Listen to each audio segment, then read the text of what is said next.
What's going on, guys? Welcome back to United View. Hope you're all doing very well, having a good Wednesday. The international break is wrapping up. Domestic club football is about to return. Yes, after a nice little breakaway from Manchester United. Clear your head, get your sanity back on track, get prepared for it to all be just completely destroyed over again. No, we're being positive. Marcel's on tonight. We're being positive.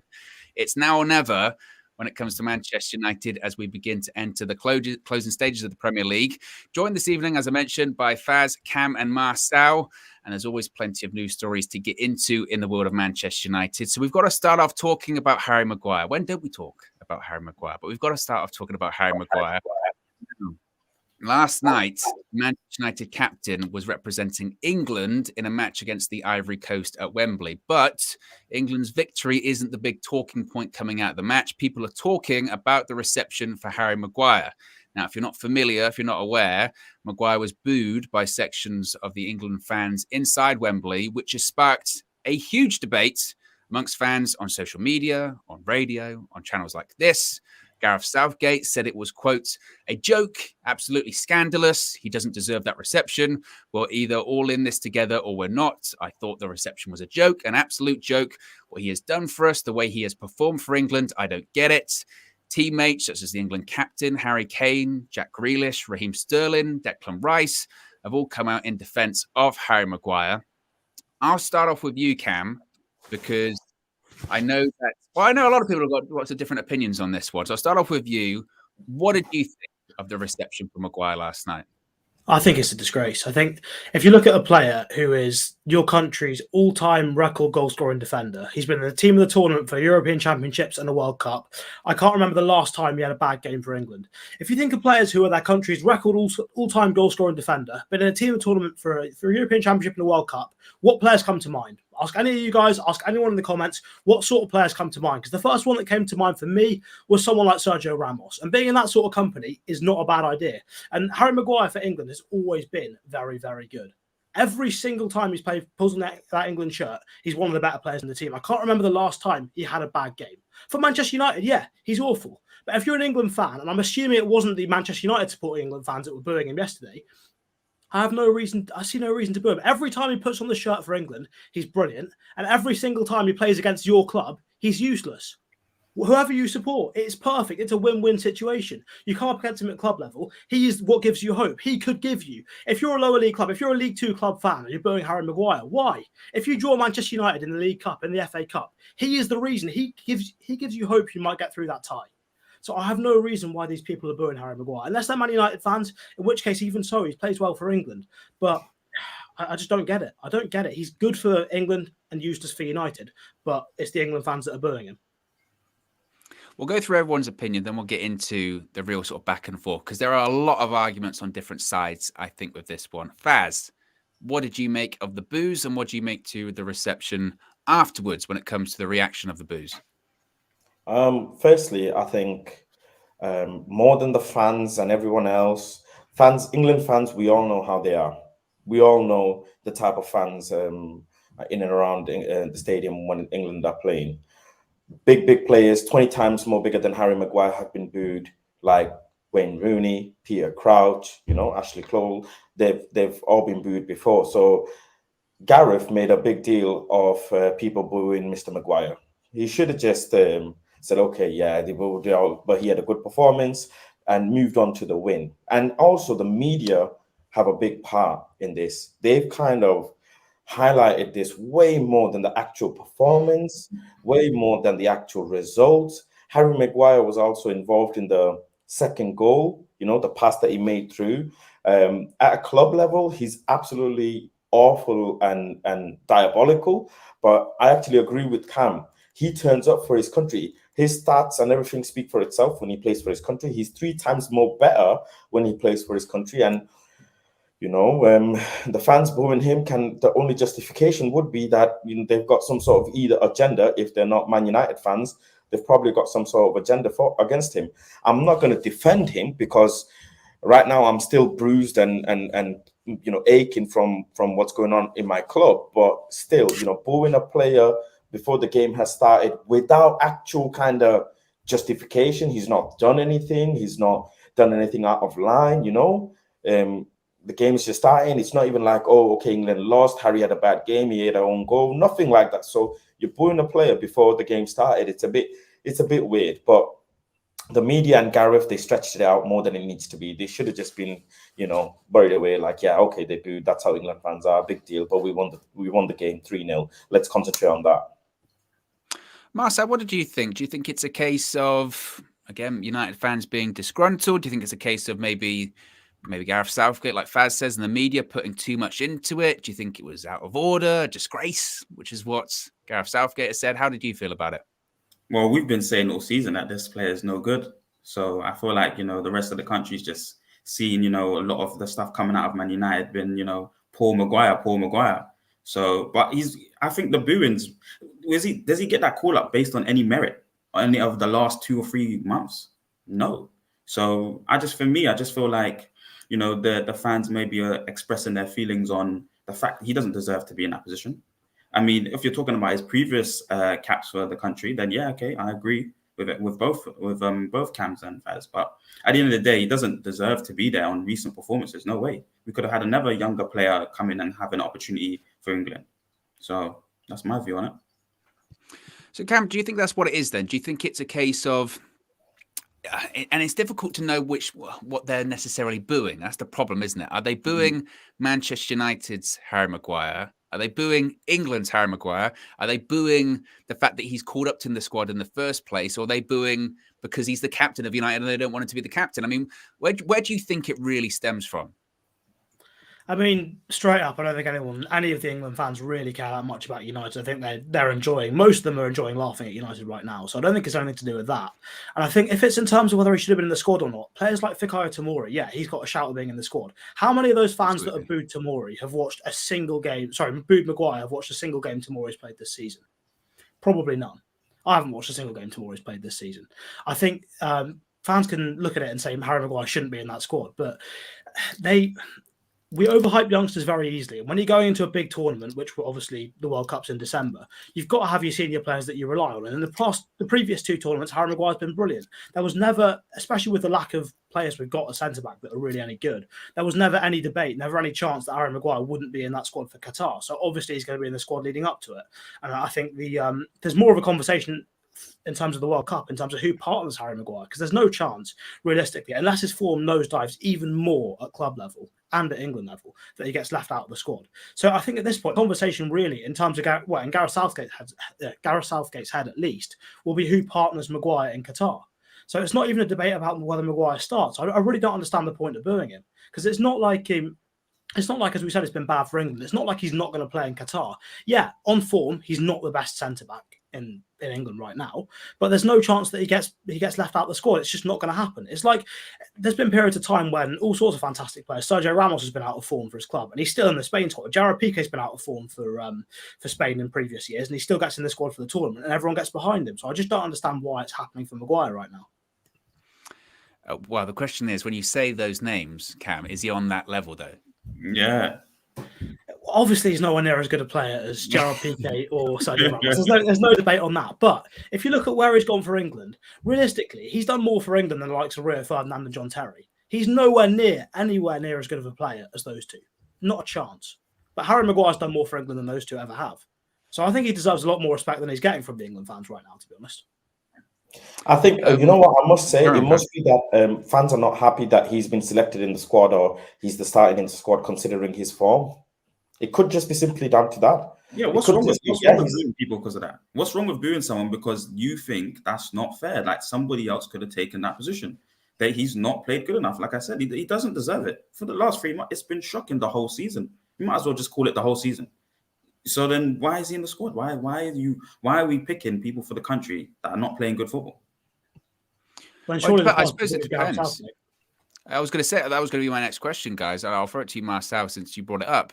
I mean, what do you think the selection criteria then is for Gareth Southgate when he's picking the England squads? Because if he's picking it based on form, absolutely you would say Maguire, why he shouldn't be in there based on form. I know Cam brings up with Tomori how many people have watched how much he's played this season, which is a fair point, I think. But also, if you're going to look at what he's achieving and has achieved in the last 18 months, not just this season as well, AC Milan are top of Serie A, but last season they finished second as well.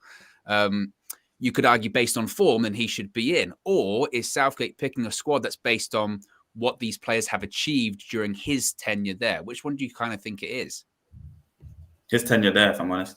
Yeah, he trusts his players. He has a certain amount of players that he trusts. You know, Raheem Sterling's, the Kanes. He has the same kind of team, and he just sends them out there to do the business. So that's why I think Maguire's still in there, if I'm honest. I mean, and again, it's like I said before, it is difficult to know what they're doing. I mean, could it be as simple, Faz, as that, you know, there might have been a lot of United fans there and just they're not feeling Harry Maguire at the moment? Could it be as simple as that? It could and it couldn't, because when we actually found out the squad, how not upset, but how shocked were we thinking, like, Harry Maguire, out of all the players, defensive players that Gareth could have picked, he's picked Mr. Maguire. Because it got a reaction on social media, didn't it, when he was picked in the first place? But let's not forget it did. So it could have been a build-up of all that tension that the fans are kind of exerting on in the stadium. It just could be that. I don't think it'll be just Manchester United fans alone booing. It'll just be a build-up of people thinking, why on earth is he getting picked over some of the other players? And considering, you know, England fans, there'll be fans who support all different clubs. They'll be looking at Manchester United's performance and they'll be thinking, well, no way Harry Maguire actually even deserves to be in this squad, let alone start. So they might just think Gareth's choice was not good enough, and they started booing. So it could be that. I mean, Cam, do we also have to realize, and Faz brought it up earlier, and it's a really good point, that maybe some of the reaction to this is like the reaction like it's the first time anything like this has ever happened with an England player, you know, or even just a United player for England, right? We spoke earlier when it comes to Wayne Rooney, Ashley Cole. Ashley Cole used to get booed all the time for various reasons, but none of them had really anything to do with England. David Beckham, he gets sent off at the World Cup in '98. I know it wasn't necessary for England, but he got booed by essentially England fans in every home ground or away ground for the remainder of the season after that. Do we almost have to kind of remember that these things do happen and they will pass too? Yeah, of course. That's just England fans, isn't it? It's just the way things are. And I think it's important to remember as well, obviously, from Southgate's perspective, his job is to win tournaments. He's going to go and take whoever he feels is going to help him win a tournament. He doesn't care, really. If one of his senior players has dipped a little bit below form for his club, it's not going to bother him, because he knows that by the time the tournament comes, they're the ones he trusts. Jordan Pickford, how long has he been in poor form for Everton? And he's still getting played, and he still plays really, really well for England. I think at one point, Pickford's been booed as well by England fans. And so I think the same thing will happen for Harry Maguire. Eventually, as we get into the lead up for the tournament, this will come to pass, and I'm sure he'll go on and have a fantastic tournament. But I think that's just the way England fans are, to be honest. Yeah, it's favourites, you know, Owen, because Sancho, where's Sancho? Sancho's had a little run of form. No Sancho. So I think it's just favourites, to be honest with you. And I'm hoping Maguire will come good for England when the time comes. Well, I think also as well, like Cam kind of mentions earlier, that it would be a huge, regardless of how bad he's been for United this season, it would be a huge shock if he's not in the squad for Qatar. That would be a massive, massive story. And you never know, obviously, but it would be a huge shock. But I've seen a lot of people on social media also, though, saying, Marcel, that, you know, this whole, look, fans pay for their ticket. They've got the right to vent their opinions.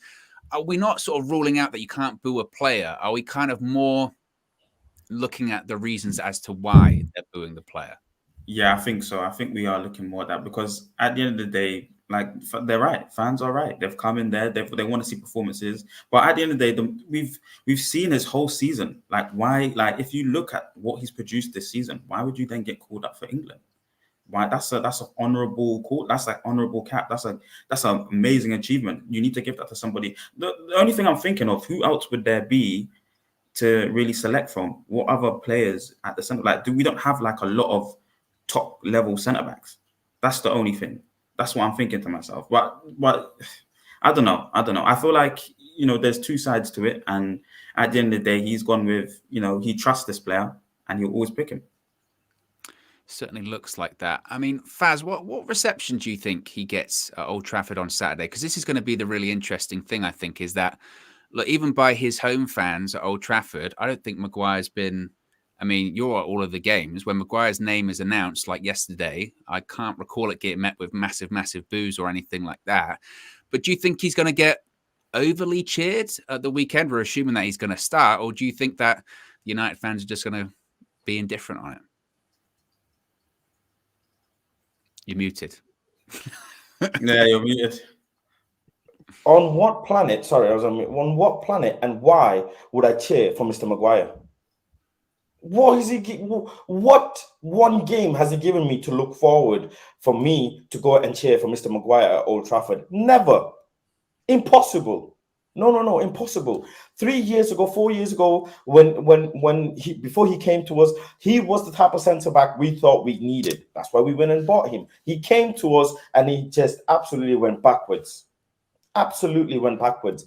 These players, they turn up for their country, they come to club level, and it's just like they're just totally different player. And absolutely no, I wouldn't cheer for him, and I don't expect anyone else to cheer for him. Matter of fact, I think people will be unhappy if he starts.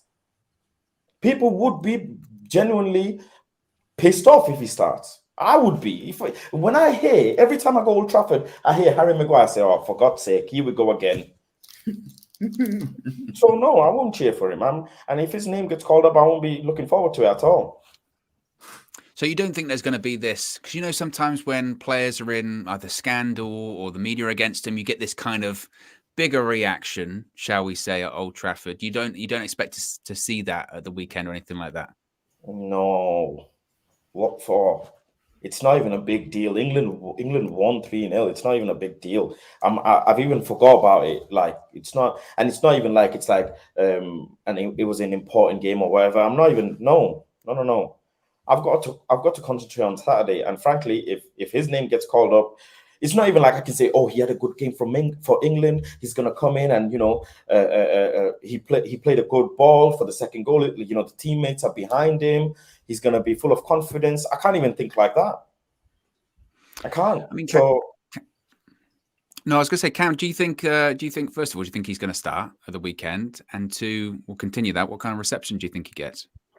I think he'll start, and I think the reception will be pretty much the same as he got at Wembley, to be honest. I think there'll be a few boos in the crowd. And I think if anyone's got the right to boo him, it's United fans. Because he's been, let's not make mistakes. Let's not kid ourselves on this. He's been crap for United this season. He's made so many mistakes. And it's not like he's making different mistakes all the time. It's the same mistake again and again and again. And then he makes a slightly different type of mistake, but he repeats that type of mistake as well. He makes the same sort of mistakes all the time, constantly.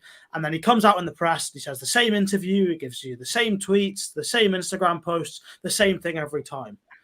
The definition of insanity is doing the same thing again and again and expecting a different outcome. He keeps doing it. I don't know why he keeps doing it, but he needs some time out the firing line. But I think he's going to get a bad reception at Old Trafford on Saturday. And yeah, I do get obviously sometimes the club level when there's been a bit of an issue with the national team and the fans rally around their player, but that's not going to happen here because this is what the whole madness is about, because he's been perfectly fine for England. And if he's getting booed in England duty when he's been perfectly fine, I don't know what's going to happen at Old Trafford. And if he then makes a mistake on Saturday at half-time, if he makes a mistake in that first half and we concede, at half-time, that is going to be toxic. Don't call that, please. Well, that's going to be, I guess that's a good point to bring up then. I mean, how do you think it affects him then, Cam? Because let's be honest, at the best of times, he can get the ball at his feet when they're just passing it around the back line and he looks nervy with the ball at his feet. And you can feel it. You can feel it from him. You can feel it from the crowd. Does that get heightened then by this? That by this is more scrutiny now? He's got no confidence as it is. It's only going to get worse. You see the way he takes the ball at the minute, always looking incredibly nervous, always takes it sort of on his strong foot. So there's no chance of making a mistake. And he ends up turning into trouble. That's going to happen 100 times worse on Saturday, I think, every time he gets it. And I think the thing is, recently United have started games okay and then sort of dropped off in the second half. If we do that again, we might be okay. But if we have a bad start, if we have a shaky start, we are in big trouble, because I don't think Harry Maguire's on. I think all it will take is one mistake, one slip up, puts one ball into touch that's meant for Luke Shaw or meant for Sancho on the left wing, slightly overhits it, goes into touch, fans on his back for the rest of that half. So I think it's going to be he's in for a tough game on Saturday, put it that way, and that's from his own fans. And doesn't help, he's playing against his old club, and the Leicester fans will be on him as well. Let's also not forget Man United fans cheered when he got subbed off against Madrid. They were cheering. 70,000 people were cheering when he got subbed off. Not for the good reasons, not for any positive reasons. So, I mean, the media didn't pick that up, and Man United lost that game. So I think it's just been blown out of proportion in this scenario. Marcel, what reaction do you think he's going to get at the weekend as well? And Where do you sit also on this whole booing your own players? Because I've seen a lot of people also saying, booing your own team, that's not right. You should be supporting your own team. Where do you sit on all of that too? I agree. I don't think you should be booing your own players unless it's warranted. To be honest with you, this is an exception a little bit, but I think at Old Trafford he doesn't normally get like when the announcer, announces all the names. It's just normal silence, a bit silent. It's not like we boo him, so I don't think he'll get booed. I don't think he'll get booed. If he's doing something that warrants that, then the fans are very quick and it's a very cumbersome and it's nervy and you can see the performance starts to dip dramatically. He doesn't communicate with anyone, so there's all that to play, but hopefully it will be, muted. It will be respectful at Old Trafford on Saturday, and I think that's what it will be, to be honest with you, because we've got that kind of fans. To be honest with you, in terms of booing your own players, if it's warranted, it has to. Like you can't. You're paying good money. People are coming from all over the globe to watch these players play, and when it's just below par like this, Maguire's he needs to be sold. Faz, where do you sit on the booing your own players situation? Because again, I've seen a lot of people saying, look, you back your team to the end. That's it's kind of different, I suppose, with Southgate, because he's saying, you always back your team, back your country and all that kind of stuff. But from a club point of view, where do you sit on booing the players? Do you support them to the 90th minute? Or as Marcel kind of says, look, when you buy your ticket, you can not say what you want, but you can make your opinions known either way. There's a fine line in both of those cases. You're a fan and you're paying hard-earned money to watch your team, and you know what, really and truly, you're the life and blood and soul of the club, right?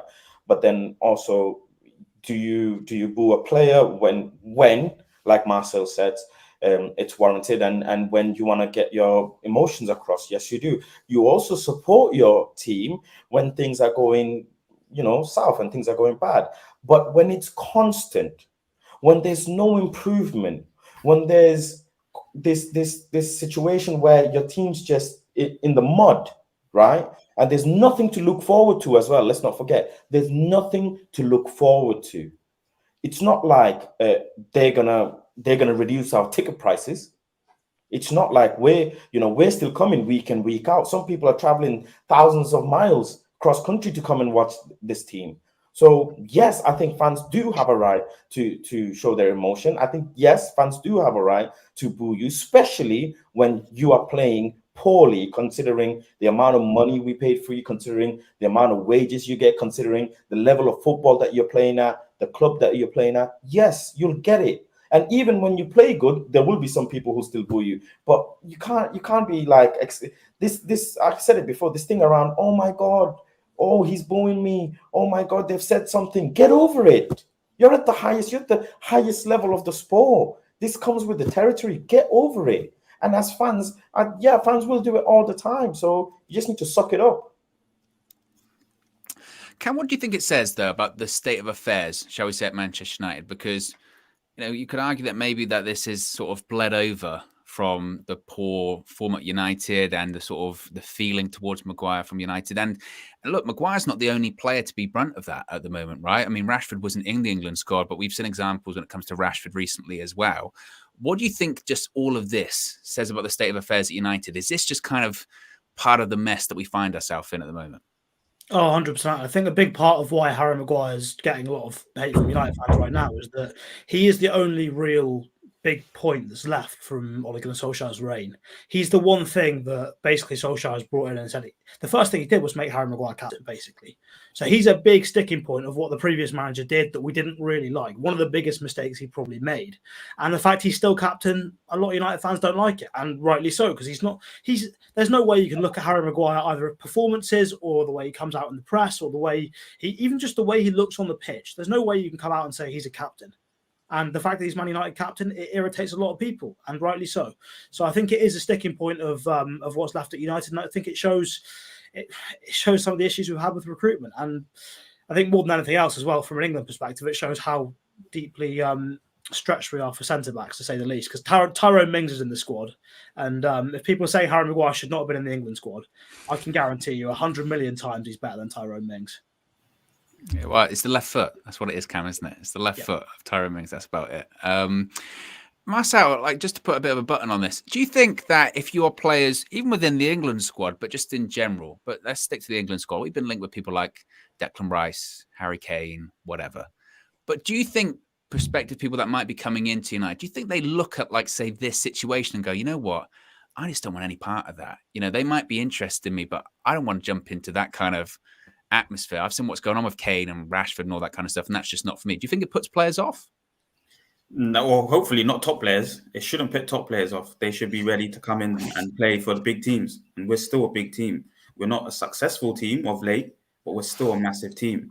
So it shouldn't put big players off, to be honest with you. And they should be looking forward to the challenge. Just look at Bruno. You know, he comes into a team that's not really performing great and changes the dynamic of the team. So I don't know. I feel like, you know, certain world class players, especially ones like Harry Kane, if we're talking about him, you know, that's in amongst the England players, and then speaking to England players, and they're saying it's toxic. You know, Luke Shaw's saying it's not all that, and Harry Maguire's got a lot of bad press right now, and you know the vibes in the club's bad. But I think top players should be able to think to themselves they can come in and make a difference and change the culture of the club. So, and there's a new manager coming in as well. We still haven't got that, so there's things to look forward to if you're a good player or a player that wants to play for Man United. Faz, how do you feel about that? Do you think any players might be put off by the reaction or the perceived toxicity, shall we say, of at the moment when it comes to Manchester United season, reaction to players? Or as Marcel says, do you think just some players will look at it as, no, because I can improve that? Yeah, when you're at that level, you shouldn't be listening to background noise. Really and truly, your performance should be speaking for everything that you need to say. This thing about fans, booing or seeing someone, oh my god, he just got ripped or shredded by getting booed or whatever. It shouldn't bother you. Your job is to train hard, and when it comes on the weekend, go and play the best 90 minutes or whatever minutes you're playing at the best of your ability. And that way you will win the fans over. Doesn't matter. You can't be stressed about what next man is going through. Really and truly. As much as it's a team game, you've got to concentrate on your own performance, Mr. Rashford. You've got to. You can't be thinking about what someone else is going through, whatever. Oh my God, are you okay? You've got your own individual performance and targets to adhere to. So you should concentrate on that. And if you play well, the fans will back you anyways. Let's talk about Erik Ten Hag. If you notice the shirt that Cam is wearing, I think Cam's very much in Ten Hag mode this evening. A little bit of an update. I will be completely straight with you guys. Every time like a story comes out like this, it does feel very much like, oh, can I copy your homework? But I don't worry, I'll change something, and then make sure that they change a little bit. But it's very much still the same. But it comes from Melissa Reddy of Sky Sports, who has said that Manchester United have been informally gathering information around Erik Ten Hag, including what compensation Ajax would be expecting. Now, you would be saying, well, that's pretty common knowledge, feels like at the moment. Nevertheless, Ajax granted Erik Ten Hag permission for his formal discussion with Manchester United to take place and have not been obstructive to the process. Sources close to Ten Hag and Ajax have suggested that the dialogue has taken place over the financial element if he moves to Manchester United, as well as how to handle a possible announcement in terms of timing and presentation, given that they're in a very tight title race, which I think is probably the key point there. Manchester United feel it's unfair to portray Ten Hag as the front runner for the managerial position when they are still working through their shortlist. Manchester United insist this is premature and no formal inquiry has been put forward. Cam, how do you see that news? Do you see it as more of the same, or do you see the part of the possible discussion about announcement times and all that kind of stuff as quite significant? I think it's a good thing that they're suggesting announcement times, because it suggests he's probably going to come at some point. But I think the bit that's concerning me at the minute is that every time we get some reports like this, we get some other ex-player coming out and saying that they want Pochettino in the club, which is a little bit concerning why that's happening. It's almost like the Glazers sent a memo around all the ex-players saying, if you want a job at the club in the next 10 years, back Pochettino. And the thing is that wouldn't make sense, because obviously on the one hand, Pochettino's sort of the obvious choice for people if Sir Alex is backing him. But for listening to some of Sir Alex's recommendations since he's retired have been some of the worst things we've done. And also from the Glazers' point of view, Pochettino's supposedly got a lot to pay in terms of compensation. So I don't know why they'd want to pay any more money than they have to. And Erik Ten Hag reportedly as well, based on some other reports, doesn't really care how much he gets paid because he's got enough money already. So from the Glazers' point of view, he really is the perfect appointment. But yeah, I think it's good that there's a little bit of skepticism, sort of pouring a little bit of water on the fire, just cool things down a little bit. Suggests that they're probably United just completing the process is almost like a formality, just interviewing the rest of them because they have to, out of fairness and out of respect.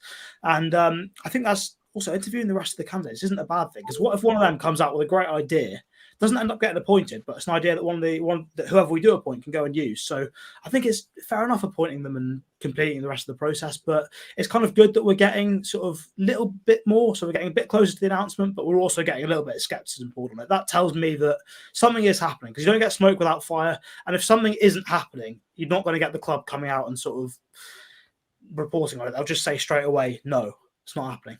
So the fact that they're sort of blurring the lines a bit is a good sign for me, I think.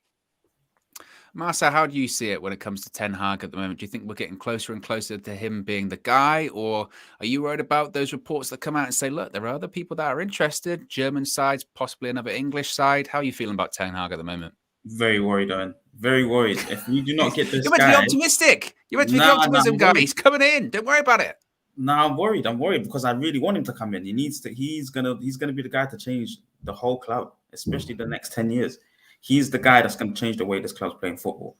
And, at the end of the day, because we've not been proactive for a long time, we have not been a proactive club for a good long time now. So at the end of the day, if we don't get him in, it's going to be a specialist in failure in Poch.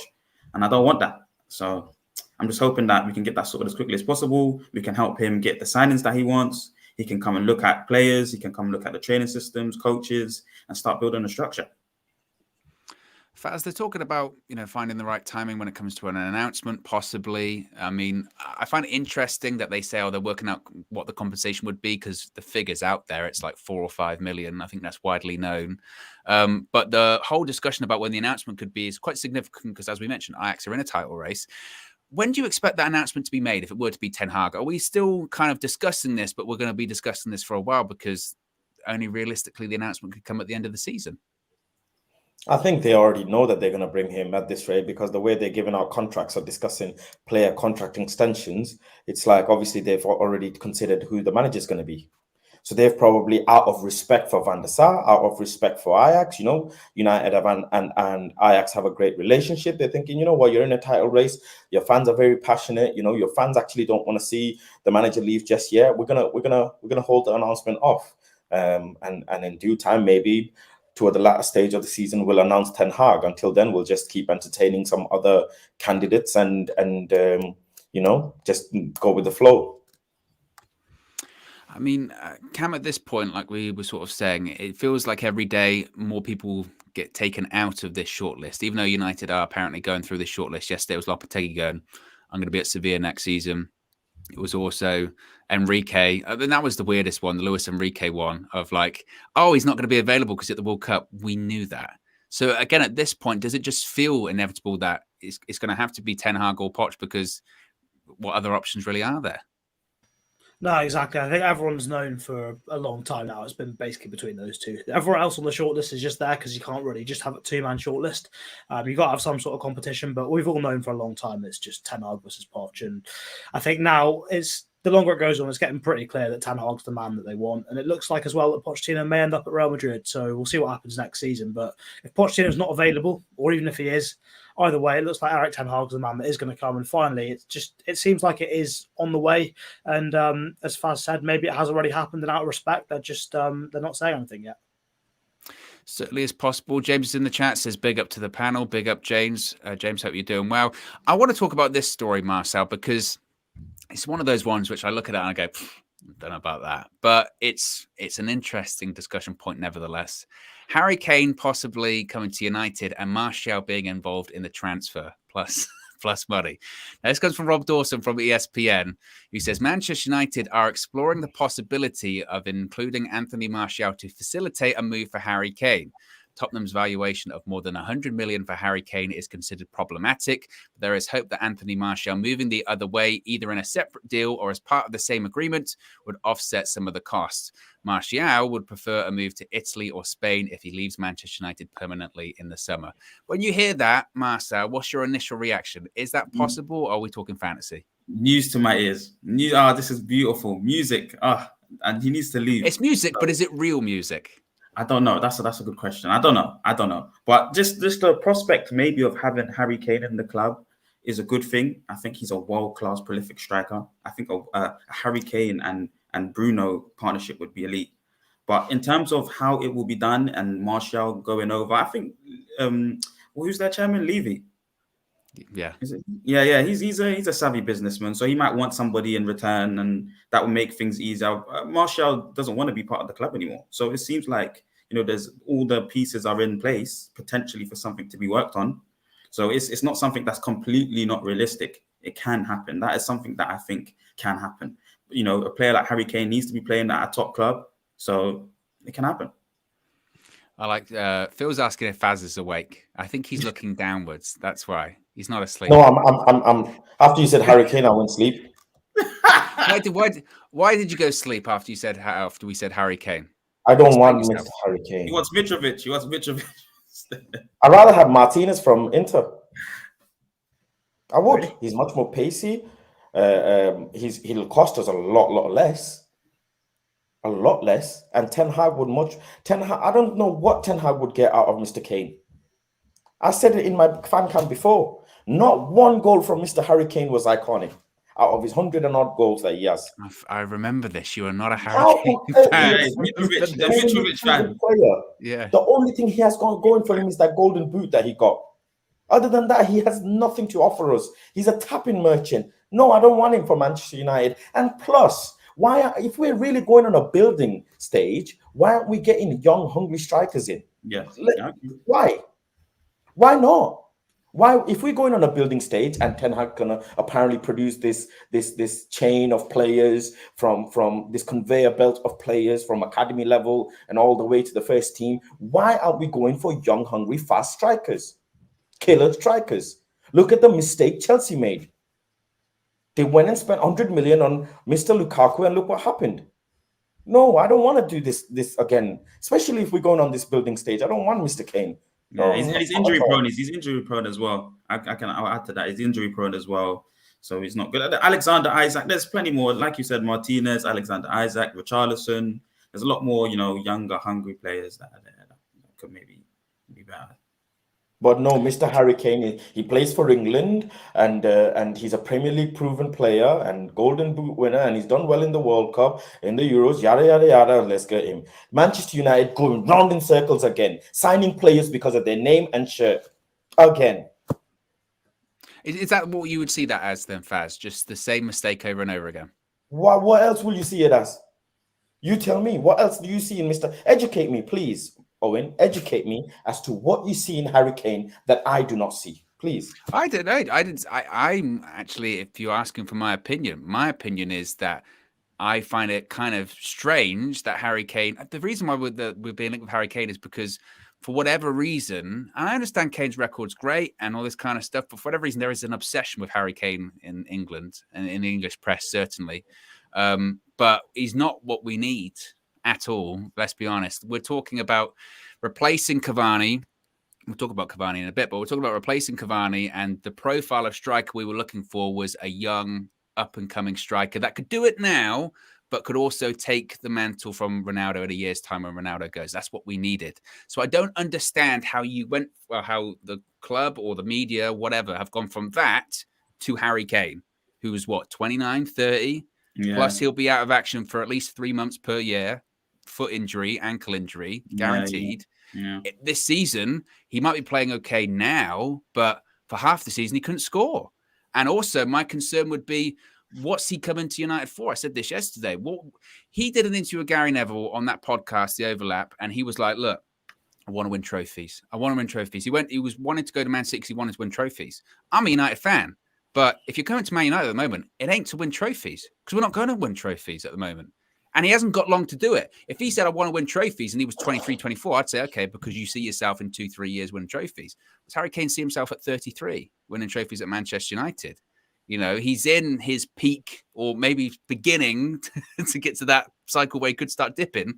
And he needs to be going into a side, if he wants to win trophies, that are winning right now. And that's not Manchester United. And my concern would be a lot of money on a transfer And 2, a lot of money on wages. We did the same thing with Alexis Sanchez. I agree with Faz.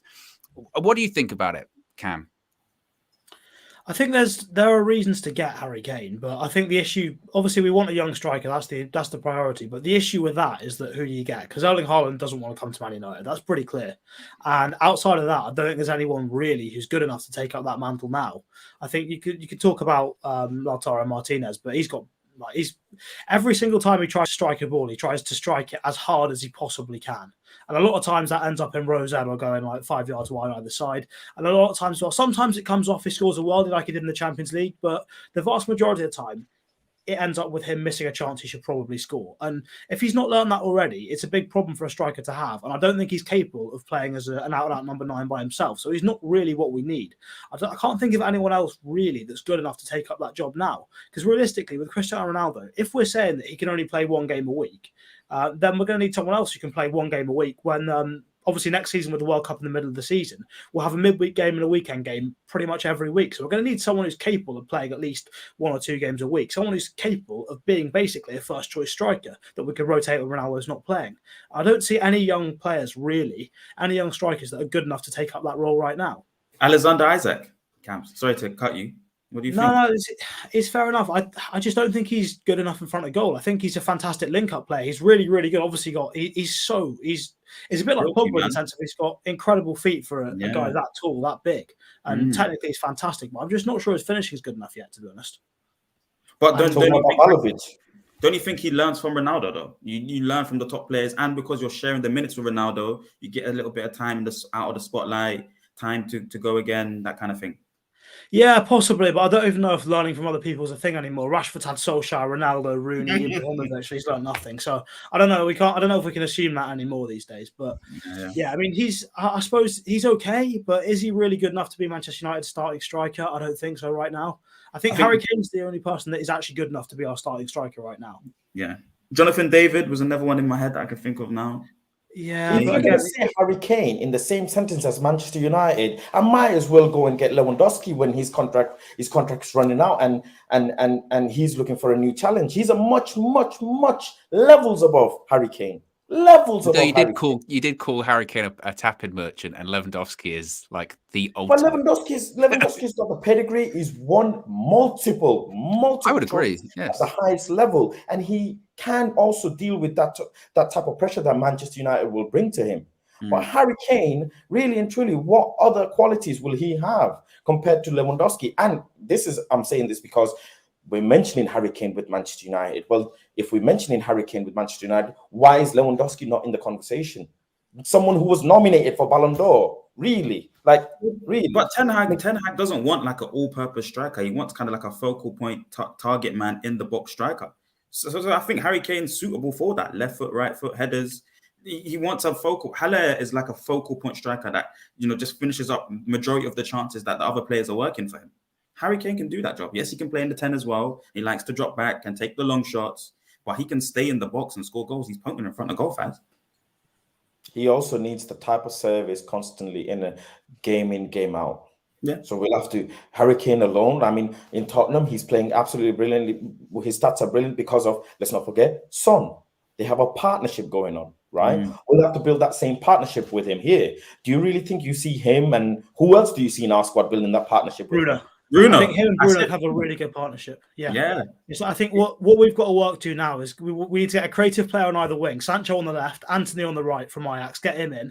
Those two creating chances, and Bruno, tell him to stop creating things. Just keep the ball, keep it simple, get in the box. Bruno and Kane to score goals. If that's their job, and you've got Anthony and Sancho reliably creating things. You've got Ahmad coming in as a replacement on the right. Maybe Elanga on the left, whoever else on the left, someone a bit more creative, hopefully. But that is a system that can actually work. If you're keeping the ball 60, 70% of the time, that is a system, and you can build a team on that can get you close to a title, honestly. Kane and Bruno scoring goals, that is a big partnership you can have. I agree with that. Strongly agree. I mean, Martial has been rumored to be involved in this deal if it does happen, which who knows. But I mean, Faz, does Martial's experience so far at Sevilla speak volumes to where he's at right now? Because the idea of lots of people that are pro Martial were saying, look, it's just because he needs game time. When he gets game time and a regular run in the side at Sevilla, you're going to see exactly the type of player he is. And it didn't take long, did it, for Lopetegui to come out and say, look, he's not doing enough. Sevilla fans reportedly weren't happy on social media with his performances. I mean, what do you think that says about Marcel right now? Yeah, we hyped him up a lot when we bought him. He was like, what is it? One of the most expensive young players that we had bought at the time. And they were saying, he's going to be the future Ballon d'Or winner and this, that, the other. And now, again, I hate to say it, my famous quote, his career's gone to shit. Done. If he's gone trademark it, abroad, put on t-shirts, Faz. He's gone abroad to get minutes.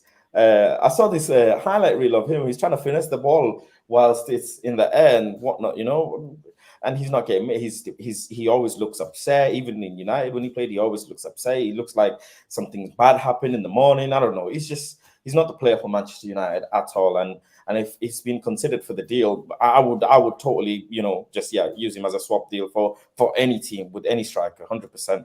And the fact that Sevilla manager came out and said that as well speaks volumes. Yeah, Marcel, what do you think about Martial's recent form at Sevilla? So I haven't been watching him, so I'm not going to pretend that I have been. I've been saying from the start of the season that I don't want him at the club. He's not a potent striker. He doesn't score enough goals, and he's more of a left winger. He's a very good left winger. And I think someone like Ten Hag would get a good performances out of him on the left wing, to be honest with you. I think Ten Hag would be able to make him in a really good left winger, because a lot of his goals comes from that left wing, and he finesses it into the keeper's left. So that's as much as you'll get from him at Man United. I think he's playing on the left wing at Seville as well, if I'm not mistaken. So, he came into clubs and he was at a youth career as a striker, and he's always wanted to be a striker. But more and more people are seeing now he's a left winger, and that's where you get the best out of him. Cam, where do you see Martial's future? Do you think it's a case of in the summer he could be gone? Reportedly, like I said, he would be interested in going to Germany or Italy, or Spain. Or is it a case of maybe Ten Hag could get a tune out of him? Or is this another manager that might just go, actually, you know what, it's not worth it anymore? I think Ten Hag could get a tune out of him. I think he could be a good backup to Sancho as a left winger. He's another option. I think Martial's pretty good 1v1. I think if Ten Hag can find a way to reliably get Anthony Martial 1v1 with an opposing fullback, then yeah, sure, you can get some joy out of him. But is he really worth bothering with on the wages he's on? I think you can get someone who's just as good 1v1 for a lot less money. He's actually got a bit of potential that could develop now, because I think realistically we've ruined Martial's career. He's kind of done. He's not going to get much better than he currently is. He's not going to get much more consistent. We may as well, if any club wants him, you may as well just sell him for 20-30 million if you can get it, or use him as a swap deal for someone. I think that's the point he's at in his career now, where yeah, we can get some use out of him, but I think when you hit the point where you're just trying to get use out of players in 3-4 years' time, he's still got some decent value now, because he's not old enough yet that teams just think, you know what, just can't be bothered. He's good enough for a club that he can do. If a club can get a tune out of him for 4 or 5 years, he can do that. He can be a decent player. So it's the time to move him on, to get rid of him, whether it's a make weight in a transfer deal or just sell him for money. Just get him out, really. I think his body language doesn't help him. Maybe not his fault. Maybe it's just the way he is. But it's not going to help him endear himself to any set of fans. So I don't see the point of sending him on any more loans. Just get rid of him on a permanent deal now. Even if it's we only get 25 mil for him, and he has a really good season. And what will probably happen with Martial is that all we'll hear from him, we won't hear anything. Wherever he goes, we won't hear anything for the maybe 10, 15 games a season where he completely ghosts it. He goes missing. But what we'll see maybe 5, 6, 7 times is him cutting in and putting one in the top corner. We'll see those clips. They'll get shared all over YouTube, all over TikTok, everywhere, all over Twitter. Why did Manchester United ever let him go? Won't hear anything about the 15 games where he goes missing, but we'll see those clips and people will be like, oh, United are so stupid. Why did we let him go? But that's just what he is. We'll have to sell him for 25 million. He'll do that for a season, probably then be worth 35, 40. And people will be looking at, oh, come on, United have just lost a big load of money. But it is time now to just move on. Get rid of him and move on. Yeah. Speaking of people that are on the way out the club, Edison Cavani, and guys, I'm glad everyone's sitting down. You're going to be shocked here. You're going to be shocked. Cavani's injured. Again, he's injured. Mum's letters under the table. Good. Look, everyone, brace yourselves. I know shocking news. I know it's only Wednesday, but yeah, very shocking news. Cavani's injured. So last up for Uruguay, he was substituted. We don't really know the full extent of his injury problem. But Faz, this means that essentially, once again, we find ourselves with Ronaldo as the only recognised centre forward for Saturday. Possibly, you might play, Rashford could be in that conversation, maybe. But just how much of a problem is that again? That we have only Ronaldo as only recognised striker? I mean, when Ronaldo's in your squad, anything is possible, as we all know, right? He might have another hat-trick game. We don't know, right? But it is a problem that Cavani is injured again. I would have personally liked him to be involved on Saturday's game, and I personally won't like to see Rashford start. But you know what? Looking in hindsight, we don't have anything to look forward to. Cam is looking forward that we might get top four. I'm already ready for 6th or 7th. So with that being said, you know what? If Mr. Rashford needs minutes, give him minutes. I mean, it's the perfect time, right? Nothing to play for. Arsenal might even take top four, right? Just let Rashford have minutes and see if he can play out of this rut that he's in. Might be luck working towards Rashford, and now he's going to get an opportunity to play alongside Ronaldo on Saturday and maybe get us a win and build his confidence from that. But we'll see. But what about the kids then, Faz, man? We've been saying, and everyone's been saying the kids. Charlie Do you McNeil's think really how long I've been saying this? 4 months ago I said the kids. Yeah, that's what I'm 5 trying to months say. ago. For we've got Melo in our strike for the under-23s who wants to leave.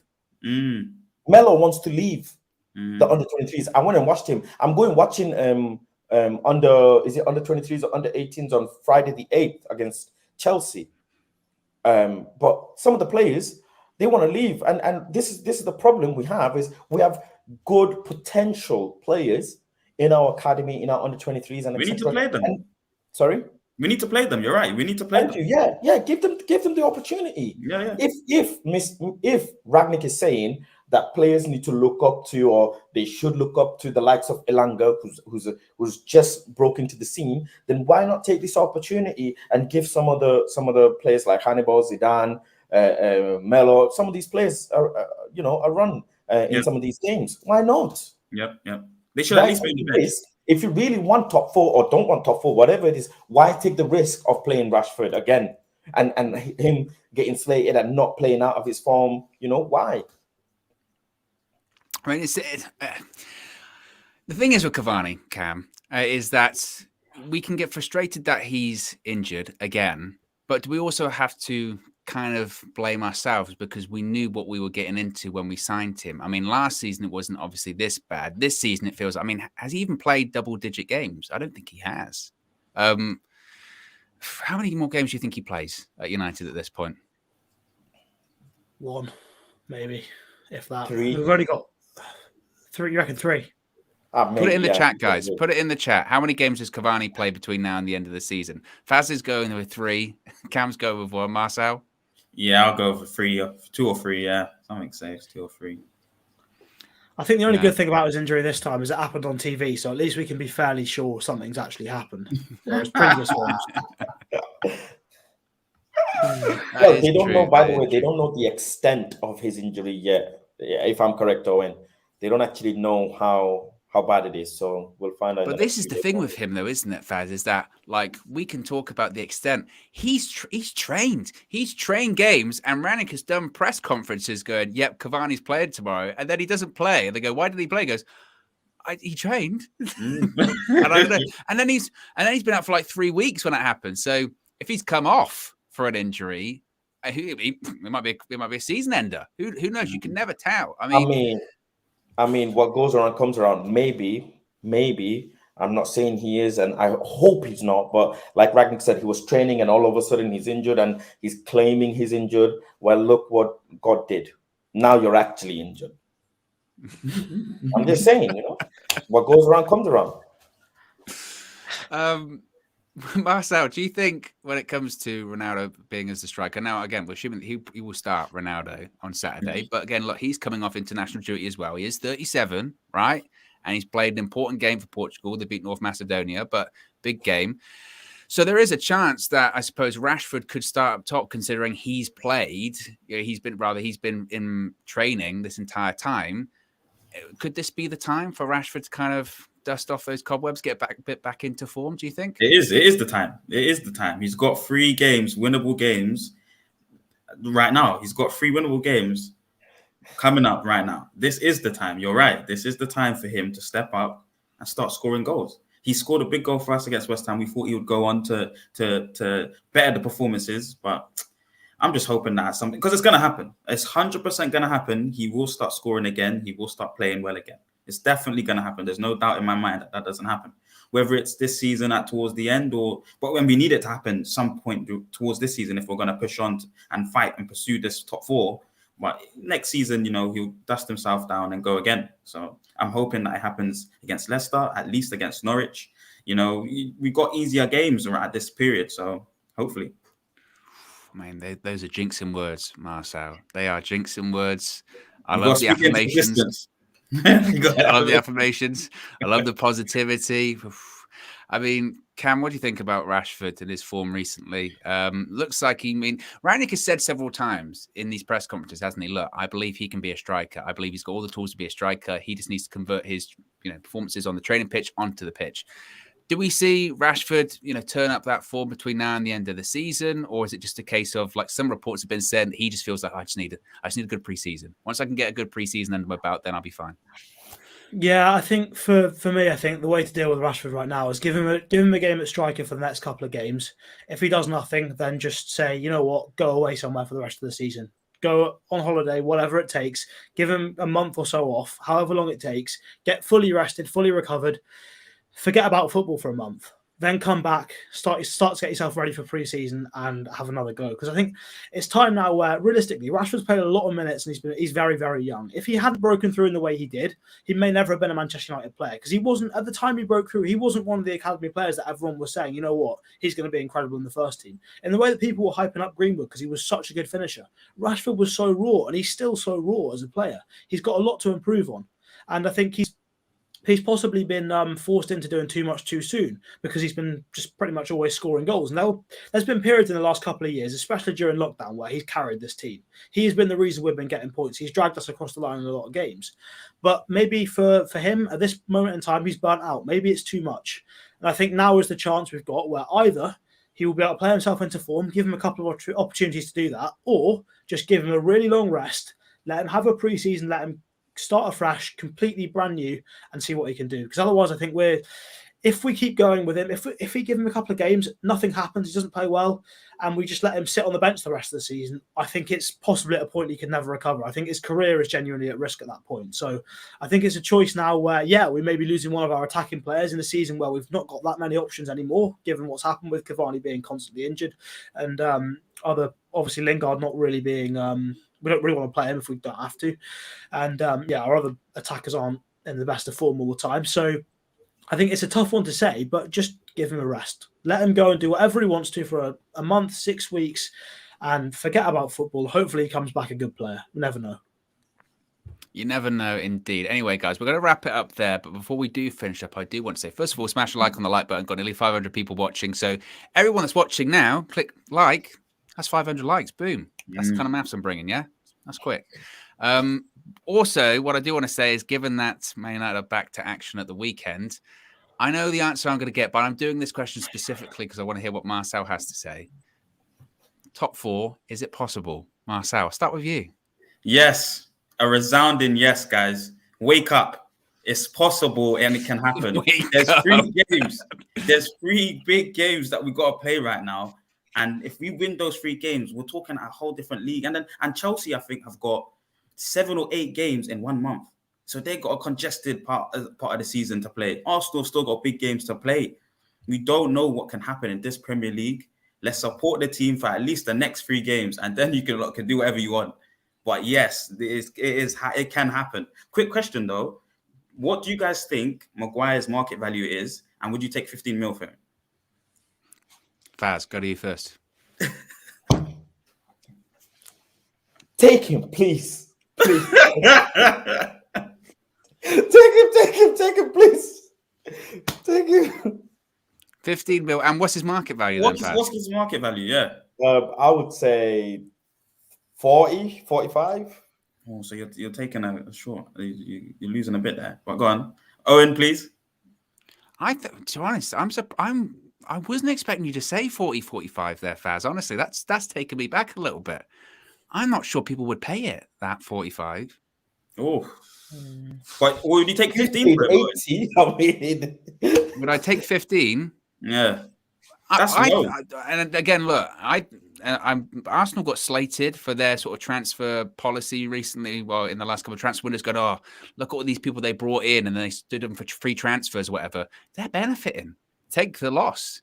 If someone came in, if it was a big club and said, or whatever club, and said, look, we'll take Harry Maguire, free transfer. I'm assuming he's on relatively big wages. Free transfer, we'll do it. It's an easier deal to do. I'd be like, okay, because I feel like anything's a loss anyway, right? From 80 million, anything's a loss. So I don't think it really matters, to be honest. Cam, what do you think? What's his value? What's his value? Don't run away from that. What's his market value? I tell you what, my waffle was on point there as well. His market value, considering his England performance, I based it on that and whatever, his potential if he goes somewhere else. I probably would set with Faz on 40, I suppose. I don't know if people would be willing to pay that, though. That's the difference. Go on, Cams. I think I'd take 30, but I think his market value is probably 45, roughly. So you wouldn't go 15 if someone offered you 15, no? No, I think he's worth more for us free. than that. I'd take a free. Really? He's bad. I mean, again, anything's a loss. You're going to take a loss anyway. So you might as well just be of the mindset of, it depends. Look, it depends what you really want to do. If you want to be like, okay, we're just going to rebuild. We're going to get these centre-backs in.